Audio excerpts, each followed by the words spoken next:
I want to talk about the Quicksilver generation. Sure. It's been through so much, through so many years, but you're one of the quality companies that can really back it up, keep the airplanes in the air, or for that matter, get new airplanes into people's hands. Tell us what's happening with the Quicksilver generation.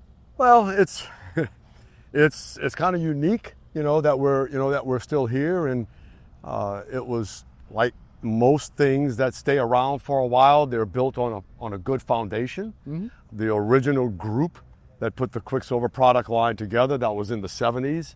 The original designer was a Mattel toy manufacturer designer, Bob Lovejoy, and then him along with Dave Kronk and Ron Gonzi and all of those fellas had put it together, and it started off as something fun, and bamboo was breaking, so they went to aluminum, and then we had to get some engineering involved, and kind of moving forward, we started off at weight shift, picking up and running, and then the people got big and heavy and lazy. We wanted wheels, so we ended up with the wheels. And then the company just slowly progressed along with the industry. One of the unique things about the Quicksilver that I enjoy talking about is that a lot of the technology that Quicksilver developed in the early years was being utilized by other manufacturers, because there's no reason to develop or no need to redesign the wheel if the wheel is turning. So they would just kind of do with the wheel. So we kind of moved forward on that, went through the ups, the downs, the good press, bad press type of thing. Quicksilver kind of jumped out ahead of the line because we had a really good dealership program where we brought a lot of people in. We trained them, we taught them how to promote the product, how to service the product, and then those guys became ambassadors for the industry. So our dealership was also part of the network that helped the industry grow. In 2014, I think, we moved the whole Quicksilver program to Louisiana, which is where my facility is.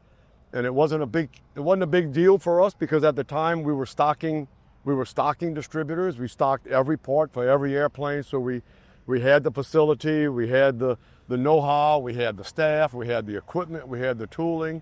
So we moved all of that, got reestablished. When we did that, we assumed all the tooling, all the original tooling, all of the programming, all of the documentation, all of the engineering, all of the proprietary equipment, and all of that stuff. And so today, where we are today, we still support every airplane all the way back to the weight shift airplanes back from 1979, 1978. We still have parts that we ship out for that, oddly enough. So as far as today, all the way from the old weight shift airplanes to the SLSAs, we're still the supporting company for all of those products. Right now, the lead time on new airplanes is running 4 to 6 weeks, maybe, which is not bad. Can you build some of the oldies and goodies like the MX Super? Yeah, we can. Well, we have all the prints to do it, That was such a fun machine. Yeah, I was so surprised how much I enjoyed that airplane.